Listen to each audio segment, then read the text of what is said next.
Hey everybody, it's Minato. As a fan of Death Battle for about 9 years, my personal favorite part of this show has always been the crossover aspect.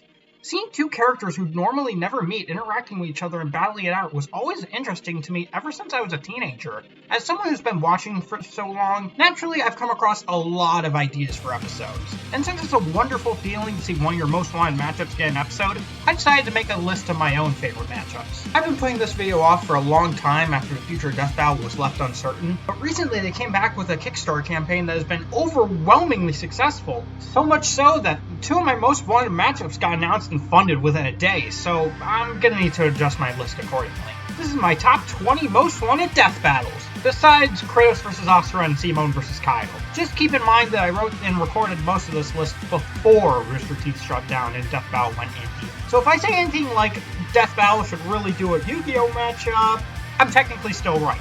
Ash vs. Yugi still hasn't been made into a Death Battle yet. Oh, and one more thing.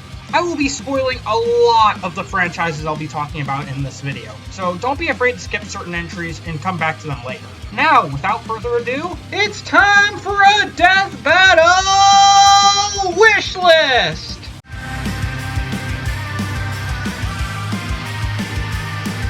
If there's one upside to my list getting disoriented, I have an excuse to show one of my own matchup ideas. Sin vs. Angela. AI who toppled the corporations that built them after mankind fucked around with horrors beyond their comprehension and found out.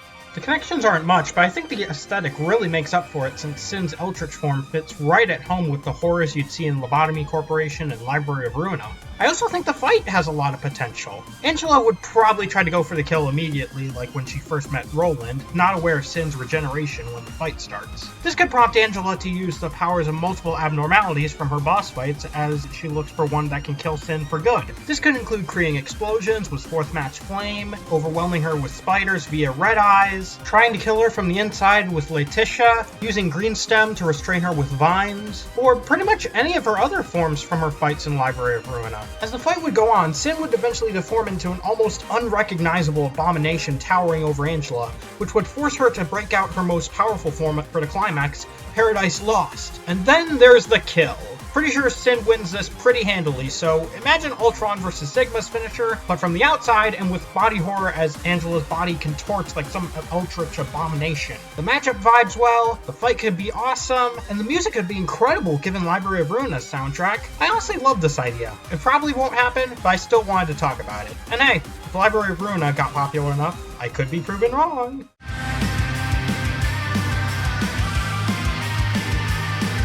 V1 vs. Neon White. Gunslingers clearing out demons in Hell and Heaven respectively. As a fan of both games, especially Ultrakill, I think this could make for a really fun, fast-paced fight that meshes both of their games together really well. I think the fight would take place best in a level from either of their games where they're both trying to speed through the level while Neon White's also picking up soul cards to help him keep up with V1's arsenal of weapons that they have from the start. This could allow for some really cool scenes like V1 trying to knock White back into a stage hazard with the Knuckle Blaster just for Neon White to recover by using Elevate to double jump out the hazard and then retaliate with another card to shoot at V1 until he can use its other function to land safely, like say Stomp for example. Neon White's katana also has the same ability as V1's Feedbacker to reflect enemy projectiles, so I think a good way to do the climax is to have them both reflecting a rocket at each other in a fast-paced game of glorified tennis where the winner ends up being able to use one final weapon to throw the loser off and headshot them with the reflected rocket. The main issue is that as of recording right now, Act 3 of Ultrakill isn't even out yet, so even though I think they should wait to do this episode, I still think it could be really fun to do in the future. And while we're talking about murderous robots,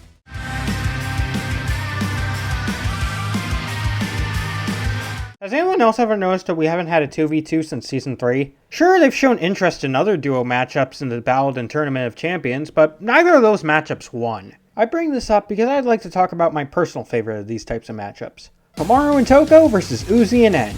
Duos in post-apocalyptic worlds terrorized by killer robots, consisting of a teenage girl and a serial killer or mass murderer. N and Uzi's dynamic in Murder Drones is just hilarious to watch. So much so that I'd rather see them fighting together than in their own solo episodes.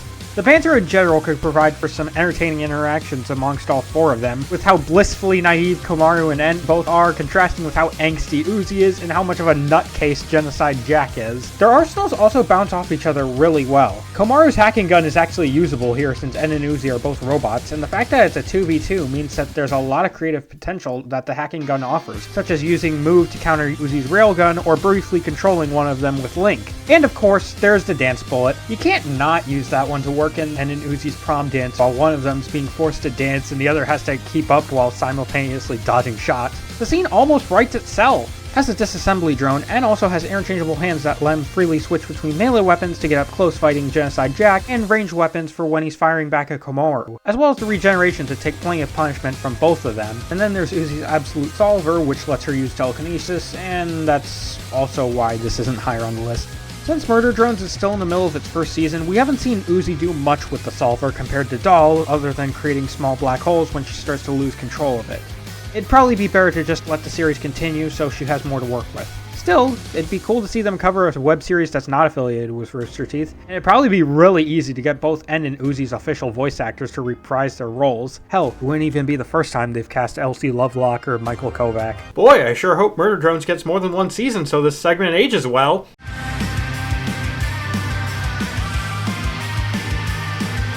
Nemesis vs. Magician. Bioweapons created by pharmaceutical corporations who created the zombie viruses of their respective games, with the goal of wiping out the military squads opposing them. They're also considered the peak of the undead, with Nemesis being one of Umbrella's strongest tyrants, and Dr. Curian calling the Magician his masterpiece. After playing the original Resident Evil 3, I think the thing I'd want the most from a Nemesis matchup is one that can show off what a one-man army he is, and I think Magician does that job the best, since he's shown to be the source of a zombie infestation in House of the Dead 4 Special Edition. It could also make for a really cool dynamic where Magician's just trying to overwhelm Nemesis as the tyrant's just tearing through every single one of his zombies. As the fight goes on, their attempts to kill each other would only escalate the battle further, with Magician's attacks causing Nemesis to mutate further after his coat gets destroyed, and Magician being able to use Pandora's box to buff himself with each resurrection, or create clones of himself. The only issue is that the dynamic in the second half largely depends on which mutations they go with, since the original and remake second and third forms are drastically different. I personally prefer the second and final forms from the original game, since they're less drastic and fit better with the T-Virus's regeneration trying to protect its host, but I think you could probably still end the fight with the remake's final form since it's much larger, assuming Nemesis takes enough damage throughout the fight. I'm unsure how they'd animate the transformations in general, but I'm sure they could be amazing depending on how they're approached. And hey, the team seems to like the matchup, so I'm sure it'd be a great episode regardless. Oh, and by the way, in case anyone's wondering, Magician's been in 3 mainline games, and he upscales from weaker bosses like the Hierophant, who could break through a concrete bridge. He definitely has enough material to work with for an episode.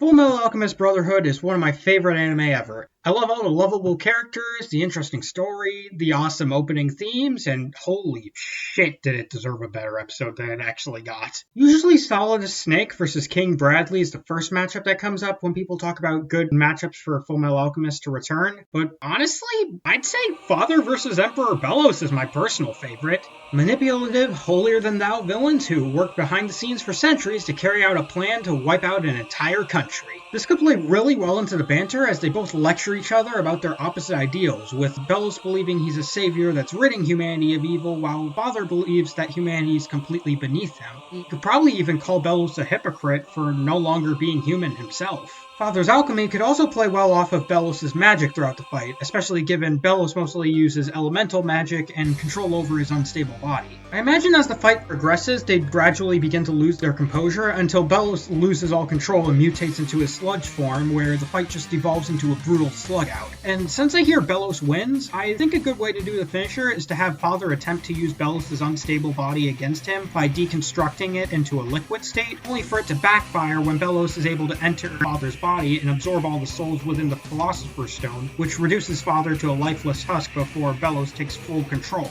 Even though Luz vs. Ann is guaranteed to happen first, I'd love to see this happen later down the line. It's got great banter potential, their arsenals play off each other pretty well, it could have a great kill, and I really think it'd be cool to see Fullmetal Alchemist get a chance of redemption, even if it means the series probably losing a second time.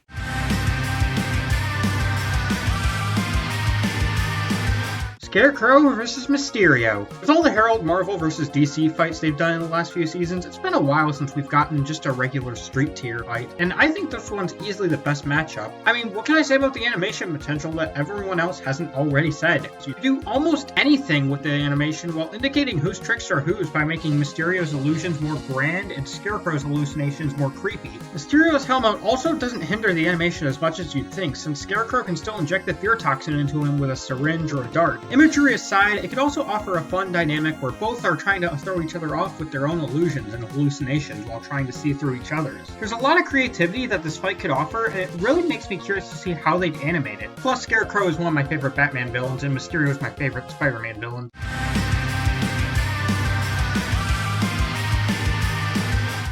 Like Sin vs. Angela, this was originally only an alternative pick after Simone vs. Kyle got confirmed to be getting an episode. However, you may notice that this one is much higher on the list than that matchup. Well, that's because Kazuya vs. Garo has been growing on me lately. Martial artists who surrendered their humanity and turned into monsters for the pursuit of power and vengeance. What I love most about this matchup is the dynamic. It started out as a simple martial arts battle with both of them in their base forms, but as the fight progresses, the scale gets more and more destructive, starting to wreck the city as Garo goes semi-awakened and Kazuya enters his devil form, until Garo mutates into his monster form and they both start battling out in the sky over a mountain range. This could be the climax of the fight where it gets to its most destructive point. Garo could throw a mountain at Kazuya, which Kazuya could just split in half with his eye laser. They could both exchange punches, which create a shockwave that causes an eruption, and you could probably have a pretty over-the-top kill. This isn't really a matchup made for God Garo, but personally I think it's better that way, since I don't really think that form should be even accounted for to begin with, given its blatant outside help. It shouldn't impact the verdict too much either way, since I'm pretty sure Garo still wins without it, but I really like this matchup either way. I'd love to see it get more traction. Just try to pronounce Garo's name right this time.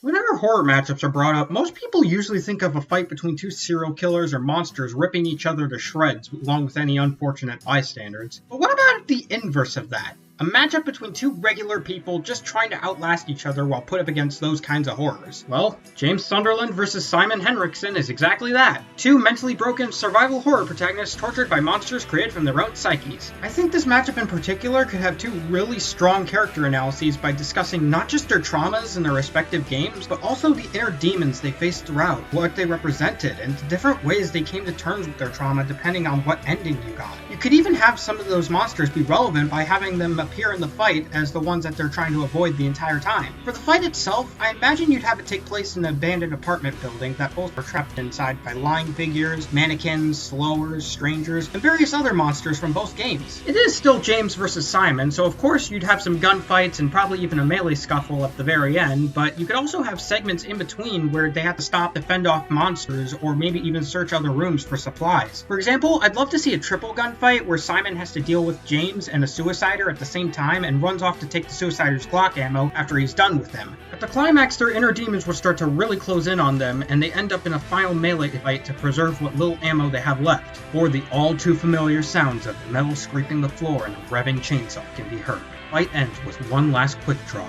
as they pull out their pistols and the winner shoots the loser, leaving them to die. If James wins, he could shoot Simon in the leg and run to the only door that's not blocked off, slamming it in his face as he's left to get torn apart by his own inner demons. Once Simon's screams die down, the realization that James just killed another person weighs down on him as his back slumps against the door. He looks to the doorknob, but turns away just as quickly because he can't even bring himself to look at Simon's corpse. If Simon wins, you could have an ending where it's not entirely clear if he gets out alive or not, or have him reach the one door that isn't blocked off and be horrifyingly met with yet another hallucination segment from Cry of Fear. In general, I think the ending has a lot of potential regardless of who wins, and it'd probably be suspenseful as all hell, since the grounded nature of both characters would probably make it a lot harder to predict a winner, assuming they don't wreck the whole dynamic with Simon's book, but that's a post-game weapon, so I'm pretty sure it's non-canon. This matchup captures everything I love about both of their games, especially Silent Hill 2. It has a dark atmosphere, themes of psychological torment, and the hopeless feeling that one wrong move could lead to death. And hey, Cry of Fear is a decently talked about cult classic, especially after that Pyrocynical video. If they ever decided to tackle Silent Hill, I'd say this is the perfect matchup.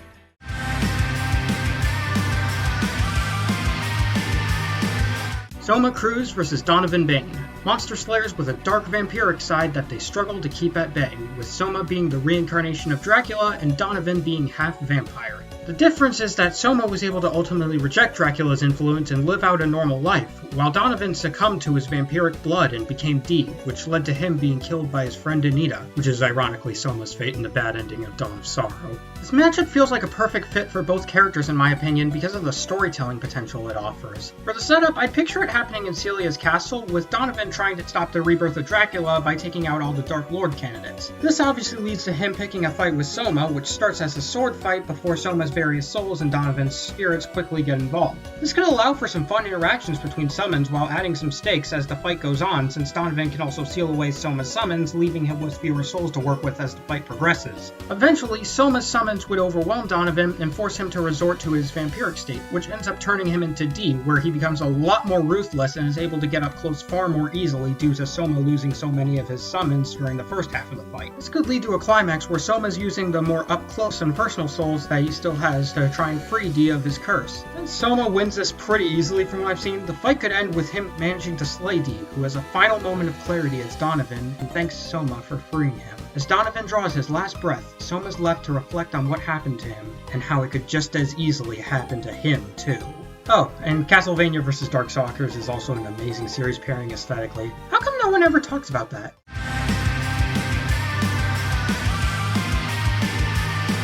Senator Armstrong vs Agent Venom, aka Flash Thompson. High-ranking government workers with substances in their bodies that buff them and allow them to control machinery. They also played college ball, you know? Both also strongly believe in doing what they believe is right for America. Eugene wants to preserve America by ending all wars. Meanwhile, Armstrong wants to burn America to the ground and rebuild it from the ground up. And his plan for doing so is by causing more wars. That contrast alone works so well into the banter, with Armstrong trying to persuade Flash to his side with his typical speeches, but deep down, both know that their goals and ideologies are simply not compatible. Armstrong would respect the hell out of Eugene for starting from nothing and fighting for everything he's had, but Eugene would loathe him, especially if he knew about him trying to create an army using the harvested brains of war orphans. The setup would most likely be Agent Venom being sent on a mission to arrest or take out Armstrong for his assassination plot, but Armstrong resists arrest during their confrontation as they get into a fistfight with Eugene's shapeshifting and gun thrown in. However, Armstrong's nanomachines block most of Flash's hits, and both are able to regenerate from anything severe, so this could prompt Armstrong to bring out Excelsis, probably giving some sort of political excuse for having it, when really he just wants to obliterate Eugene. From that point, you could have Eugene do one of two things. Either A, have Flash turn into a giant symbiote dragon and fight Excelsis like that, or B, use his symbiote to try and control Excelsis himself, leading to Armstrong having to amputate parts while still trying to kill him. Of course, Agent Venom would destroy the mech either way, leading to a final battle on top of what's left of Excelsis, with Armstrong throwing pieces of it straight at him as they continue debating about what's best for their country and whether wars should be profited off of or ended outright. I'm also told that Agent Venom wins, so I think the best way to do the death is to have him sneak some of his symbiote into an open wound before it fully heals, allowing him to use symbiote-laced nanomachines to form a bunch of spikes and impale Armstrong from the inside. I get why some people are iffy on having another symbiote episode. It usually boils down to, does the other character have either of a symbiote's weaknesses? But Armstrong's eruptions clearly exploit the vulnerability to fire, so assuming Agent Venom wins, it'd really just be about him being fast enough to avoid the attacks and land his win condition first. Or they could just use the anti-Venom symbiote that Flash currently has in the comics. If I remember correctly, it doesn't have the same weaknesses to fire or sound, but it can be overexerted if it regenerates too often. Regardless of which symbiote they decide to use, if they ever decide to do this idea, I'm sure the episode will be great.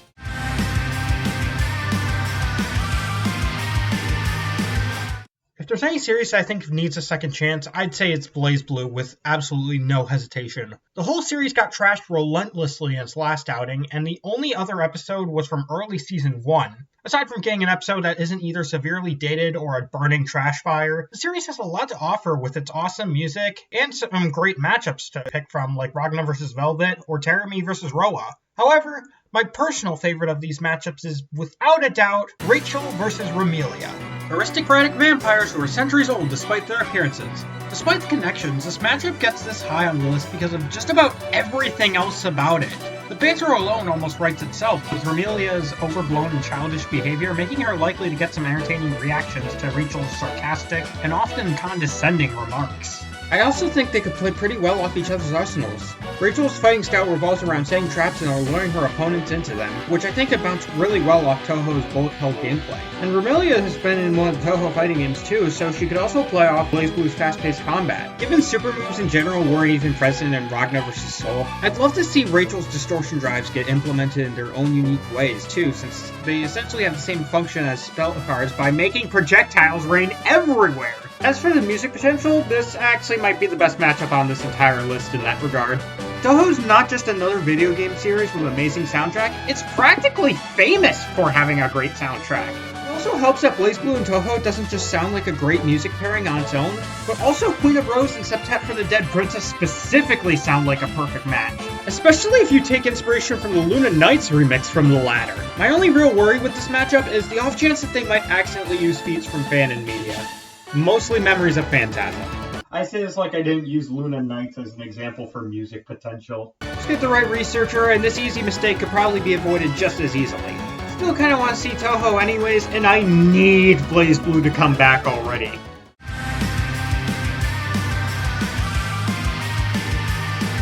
One of the most widely discussed characters who hasn't been on Death Battle yet is Cell, for several reasons.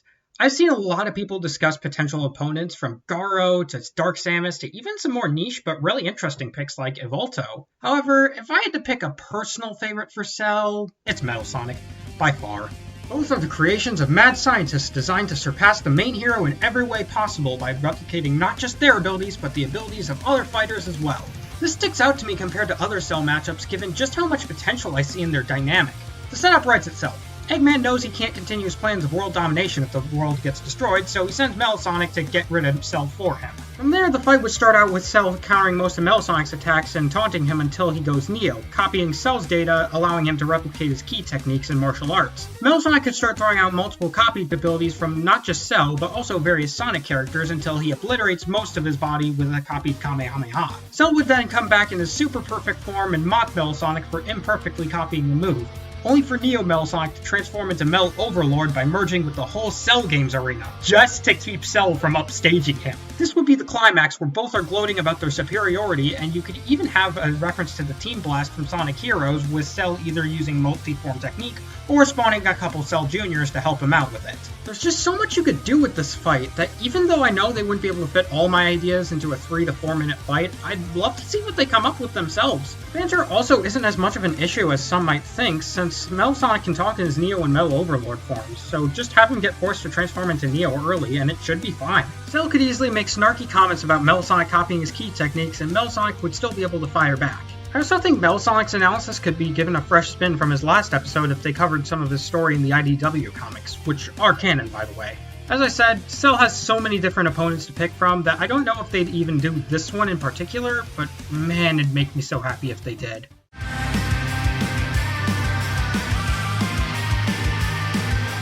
Mega Man X vs. Optimus Primal, successors to iconic robotic heroes in the distant future, who also inspired the creation of a new species that shortened the gap between machines and organic life. Their respective humble beginnings as a lab assistant and cargo pilot were cut short as they were thrust into the roles of heroes due to an ongoing war where they would eventually lead to victory against the Mavericks and Predacons.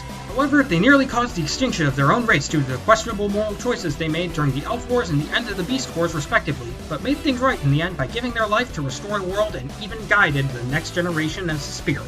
While the matchup is thematic, what really grabs me about it is the aesthetic and the fight potential it offers. One of the big things that appeals to me the most about this matchup is just how much Optimus Primal feels like a boss you'd fight in a Mega Man X game, being an animal-themed robot and all. As a massive Mega Man fanboy, that clicks with me in a way I didn't even know I wanted a matchup to. Optimus Primal's arsenal could also allow for some really fun moments that allows X to use multiple armors throughout the fight, as opposed to his last outing where he really only used the ultimate armor.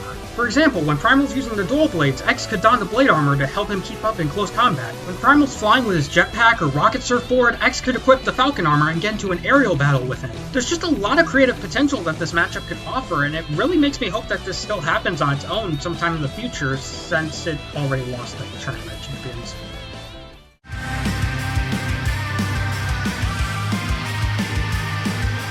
Asgore Dreamer vs. Andrus Leviathan. Isolated, mentally broken kings with the goal of entering the human world by any means necessary. Despite their questionable morality, both believe what they're doing is ultimately what's best for their kingdom. However, both realized the error of their ways by the end and turned over a new leaf. This is probably one of, if not the only matchup on this list that could be a full-on army battle. Not a battle of duos or summons, but two kings commanding entire armies. I know Asgore isn't really known to command an army, but given Undertale still has a wide variety of monsters that serve him, you could probably still justify it, especially with a setup where Andrias tries to invade the underground with his robot army. And hey, it could give us a brief segment where Undyne and Yunnan battle it out too. Even without the army battle though, the battle still works on its own merits, with Asgore having his trident and pyrokinesis, while Andrias has a flame sword, an energy shield, and even a mech. I don't think the size difference really matters either, since Andrias' height is very inconsistent anyways, and he's always fought opponents smaller than him. Where this matchup really shines though is the interactions these two could have. As I said, they both refuse to back down regardless of what regret they may feel for their actions, because in the end it's about what's best for their own kingdom, even if it's at the expense of another. You could even have them start to realize their kindred spirits mid-fight, making the killing blow at the end all the more impactful, knowing that neither of them really want to fight each other. But they also know that they're standing in each other's way, and only one of them can keep moving forward. As for the music potential, Brandon's proven before with Warhammer of Doom that he knows how to make a track for a whole army battle, so imagine that song's grandiose scale, but with a far more somber tone that really fits the characters. You could also implement Undertale's absolutely amazing soundtrack, but you probably figured that already if you played the game. Regardless of whether this happens as a one-on-one duel or an all-out war, I still think it could be an amazing episode nonetheless.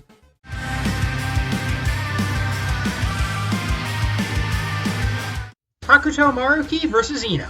People who were granted the power to warp reality itself, but it came at the cost of the love of their life. They would go on to pursue the goal of bettering humanity, albeit through questionable methods, doing all of this while hiding their grief behind a facade. The fight itself is just oozing with potential. Obviously it'd take place in Maruki's palace, so I imagine the dynamic would start with Ino trying to get around Azathoth's tentacles to harm the counselor.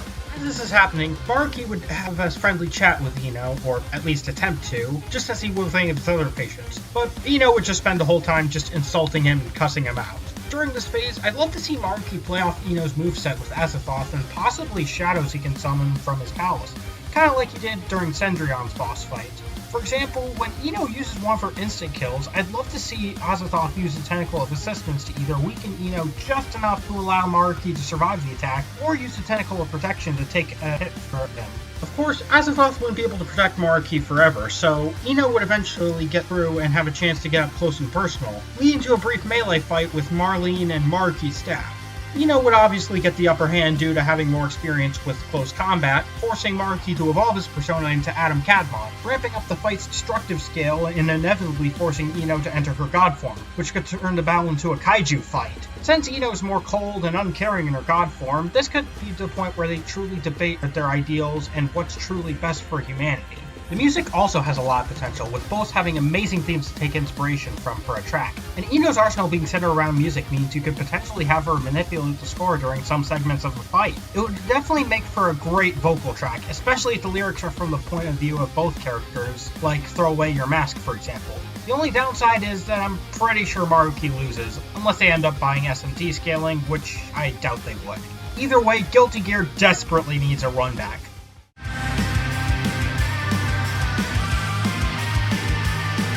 Roland vs. Gabimaru. Assassins who've been killing people since they lost their parents at a young age, so much so to the point that they're seemingly numb to it. Despite their demeanors, though, both deeply care for their wives and wish they could quit their jobs entirely just to be with them, until those plans were stopped due to an unfortunate event in their lives, with Roland's wife dying and Gabimaru becoming a death row convict. This led to them being thrust into a strange new world under the custody of a female superior, Angela and Sagiri. As their stories went on, they would both bond with these superiors, learn to come to terms with their own past, and find their own sense of idealized happiness by the end. The main difference is that Roland's wife, Angelica, was slaughtered by the pianist, which caused his life to lose all meaning to him as he went on a bloody rampage and revenge quest to find the one responsible for all the distortions. Meanwhile, Gabimaru's wife Yui is still alive. Because she was also his motive for getting the elixir of life so he could be pardoned from his death sentence, both could be seen as dark reflections of what the other could have been if Angelica was still alive or if Yui died at some point in Hell's Paradise. I imagine the animation would start out as a fast-paced battle between Roland's weapon summoning and combos against Gabimaru's Ninpo as they both try to break each other's guard and land a fatal hit first, with Roland's ego pages and Gabimaru's manipulation over his own body shaking up the dynamic.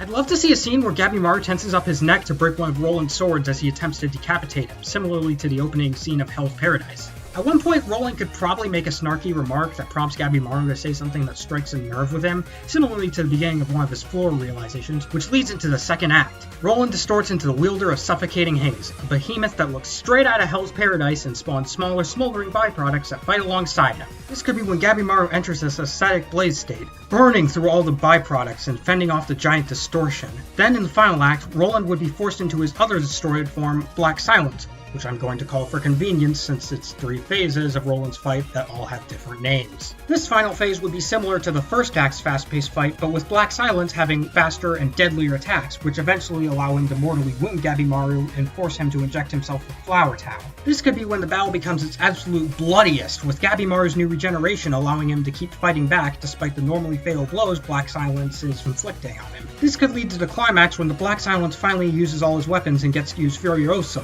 his fastest combo attack that Gabimaru gets caught in the middle of, but still does his best to counter. If Roland wins, the final attack would finally hit Gabimaru in his Tau's weak point, leaving him unable to regenerate as he turns into his book, along with everyone else who tries and fails to challenge the Lecter, leaving a now mentally broken Roland to go after Angela as he had planned from the start. If Gabimaru wins, he can interrupt the last attack with his own, fatally wounding the Black Silence, who reverts back to Roland in his final moments as he slumps in defeat and looks at Gabimaru one more time before he collapses. Overall, the fight could have some incredible visuals, especially since Roland's distortions also change the background itself, an awesome dynamic, great music, and an emotional ending regardless of who wins. Seriously, go play Library Ruina if you haven't already. I know I just spoiled a fuck ton of it, but it's still a really fun game with some amazing music and a story I only discussed a fraction of.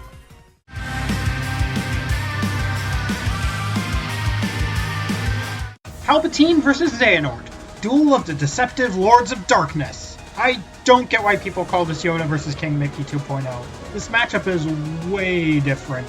For one, the fight scale. These two both have telekinesis to let them throw clumps of the arena at each other, with Palpatine's Force Storm only adding to the chaos.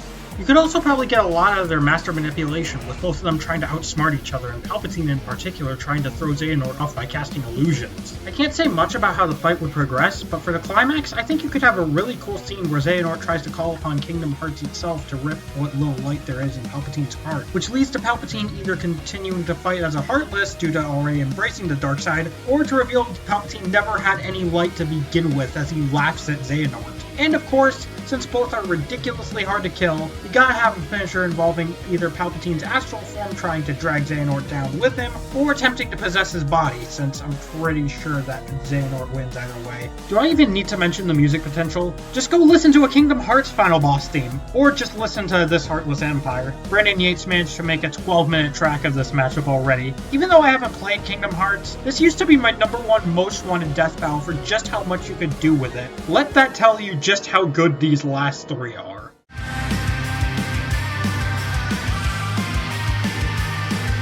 Garland vs. Oersted, 2 fallen knights who were corrupted into becoming demon lords with their hatred transcending time itself. The difference is that Garland died embracing chaos, whereas Oersted rejected Odio in his final moments and ultimately died a hero. I actually talked about this matchup in another video, but there's more that I want to talk about that I hadn't considered at the time. Firstly, the analysis. While I don't have as much to say about Garland, I would love to see them discuss Oersted's story. After all, Oersted was a knight who slowly lost everything and everyone in his life, being told by his comrade Uranus to rise above the darkness and trust in those he believed in. Words that only became twisted in his mind when he eventually had no one left, which led to him embracing the hate people felt for him as he became the very demon they feared him as. It could work really well as a follow-up to Garland's analysis, since Live Alive is meant to be a subversion of early Final Fantasy games, plus, unlike Garland, Oersted was seemingly the hero of his story. Secondly, the music. Final Fantasy in general has a pretty iconic soundtrack, and Live Alive's music is amazing, especially in the remake. There's probably a ton of great tracks you could draw inspiration from. Final Fantasy I's battle theme, Megalomania, Gigalomania, or maybe even God and Fire. Those last 2 actually sound like a really good combo, I'm not gonna lie. To summarize the dynamic I talked about previously, the fight could start off with a regular sword fight, with their clashing techniques and Garland getting the upper hand with his magic and weapon types. but Oersted enters one of Odio's first two forms and starts to turn the fight around. Odio seems like he's about to get the best of Garland when Purity of Odio uses Saint Althea, but Garland is able to overpower the attack when he transforms into Chaos. After Chaos beats Oersted back into his base form, he feels the hatred radiating from Chaos and uses it to enter his final form, Sin of Odio, leading into a destructive final act where they push each other to the brink of death until clashing one last time before the finisher. If Garland wins, Chaos could use Bowels of Agony to reduce Odio back to Oersted, then crushing him with Primordial Crust. He'd laugh victoriously, ignorant of the fact that Odio had just found the perfect next host to carry on his legacy of hatred. If Oersted wins, he could have an inner monologue that leads into him jumping out of the Sin of Odio at the last second and finishing Chaos off with Archon's Mark. As Chaos's corpse falls to the ground, the fight ends rather ambiguously as Oersted turns around to face Odio, determined to slay the monster he brought upon the world. Or just have Sin of Odio nuke Chaos with Armageddon. That seems to be Oersted's most effective win con anyways. This matchup has a shit ton of potential, even if you don't have the time or budget to implement the Four Fiends or the incarnations of Odio. I think it could make for a great episode overall. It'd finally bring in a Final Fantasy character outside of 7, and it'd probably introduce a ton of people to an amazing cult classic, and I need to see this matchup happen.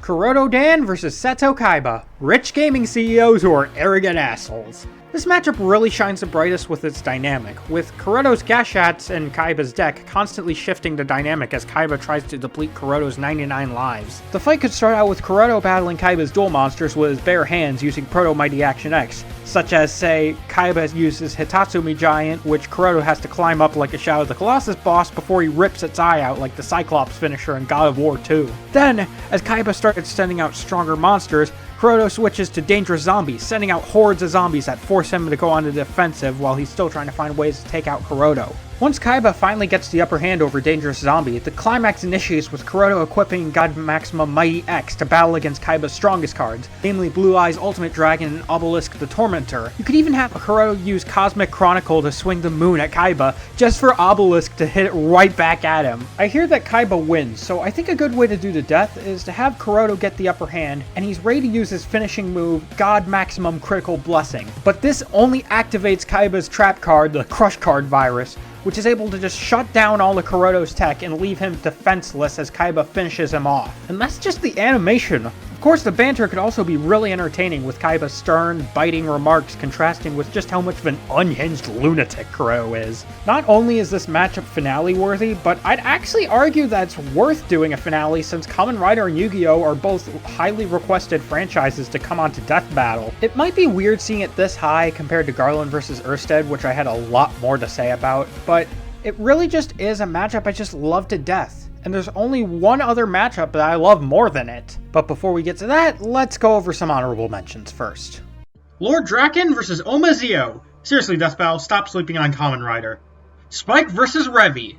Let DJ cook. Mandalorian vs Courier 6. This is the first Death Battle that I think could have a diegetic track playing on Courier's radio, and I think that sounds pretty cool. Zereth vs Beelzebub. Nihilistic, suicidal immortals who are feared by everyone around them and cursed to unintentionally kill those who approach them, which led to them killing the very woman they loved. Fairy Tail deserves a better modern episode. Yuji vs Denji. It's probably best to wait until both of their stories are over. Juggernaut vs Overlord. Honestly feels more like a Kane Marco matchup than a Juggernaut matchup with how character-driven it is. Doomsday vs SCP-682 has a cool dynamic, and I'd love to see SCP-682 get analyzed in the style of an SCP documentary. Yu vs Josuke and Kira vs Adachi. It's almost like Diamond is Unbreakable is my favorite JoJo part, and Persona 4 is my favorite Persona game. Wow. Twice vs Fighter D. Come on, it's a guy who clones himself versus a shapeshifter. The dynamic alone sounds fun as hell. Relius vs Jae-hyun. Cold, cruel scientists who experiment on humans and fight alongside their puppets that they made from people. Given Relius is more involved with combat and only has one puppet while Jae-hyun usually stands back and lets his multiple puppets do the heavy lifting for him, I think this fight could have a very interesting dynamic. I also think I've gushed enough about BlazBlue and Library of Ruina soundtracks for you guys. And finally, Master Chief vs Doom Guy Round 2. Given how much new material both of them have gotten since their first outing, especially Doom Guy, this feels like the perfect rematch to do. Go vote for this in the poll. Now without further ado, let's see the #1 matchup. Or should I say, Rank 1.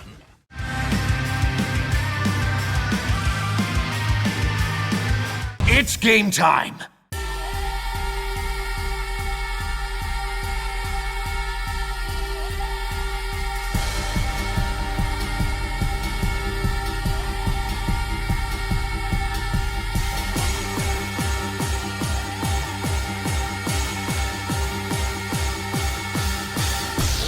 Who wants a piece of the champ? Travis Touchdown versus Jack Kamen, protagonists of the two most violent Wii games with the objective of killing people to climb to the top rank. This matchup has everything for me. A great aesthetic, lots of potential for the fight, banter, music, my own personal attachment. Could probably even work into the analysis to contrast between Travis renouncing the UAA for their cruelty at the end of No More Heroes 2, whereas Jack ultimately embraced all the killing at the end of Mad World, all while also having Wiz and Boomstick react to all the batshit insane killers they fought throughout their games. Once again, there's a pretty obvious setup. Just have these two compete with each other for rank 1 as a match set by a collaboration between the UAA and Deathwatch. Both of them would start out on their motorcycles, but it'd be less of a chase like Link vs. Cloud 2, and more akin to the Kojak fight in Mad World. It wouldn't be long until their bikes get destroyed in the fight, forcing them to continue on foot. This is where they have some beam katana and chainsaw arm struggles, Jack's hand-to-hand combat and Travis's wrestling expertise thrown in, and of course Travis's death glove and Jack's tendency to weaponize anything he can get his hands on to really add some creative potential. You could have Jack try to throw Travis into a turbine or a train just for Travis to use Death Kick to teleport out of the way and send him flying. Have Travis use a self chip from Travis Strikes Again to pull Jack near him to land a slash, only for Jack to backflip out of the way. There are at least 5 chips or skills Travis could use in response to getting shoved in a barrel. Then, when the fight reaches its climax, Travis could activate full armor mode to start shooting missiles and lasers, all while Jack's using anything he can get his hands on as diversions to avoid getting blown to bits. As Jack finally gets up close to Travis, it all ends with one final melee clash that leads into a brutal finisher, and a thing in the spirit of both games. It's pretty common knowledge, though, that Travis just curb stomps, so you could probably end the fight with a final guitar strum and a message saying, "Jack Kamen, dead," like at the end of a No More Heroes boss fight. The banter could also be entertaining, not just between Travis and Jack, but also Howard and Kreese as they commentate over the fight. Both Mad World and No More Heroes also have amazing soundtracks. You could make a really special track by mixing the hip-hop of Mad World with the rock of No More Heroes 1 and 2. Combine that with Mad World being one of my favorite games, No More Heroes being my 3rd favorite video game franchise, and Travis Touchdown being one of my favorite characters in all of fiction. Was there really any other matchup I could put at the top of the list? I don't know if they'll ever do this matchup given Mad World is a forgotten gem, but if Cole vs. Alex can manage to get an episode, I'm sure this can too. And honestly, I'd be lying to myself if I put any other matchup at number 1. Oh, and by the way, shout out to Kane from the Amazing Digital Circus for getting me into these games all those years ago. I just wanted to take a second to thank you guys for watching this whole video that took me way too long to finish. I also wanted to thank my friend Mago for letting me post this to a bit of a larger audience, and also for making that buffer you saw between each segment. This was my first time making a video like this, so I'm still getting used to the whole editing process, and I appreciated any help I could get. I hope you enjoyed the video regardless, though. I don't really have anything else to say, so see ya.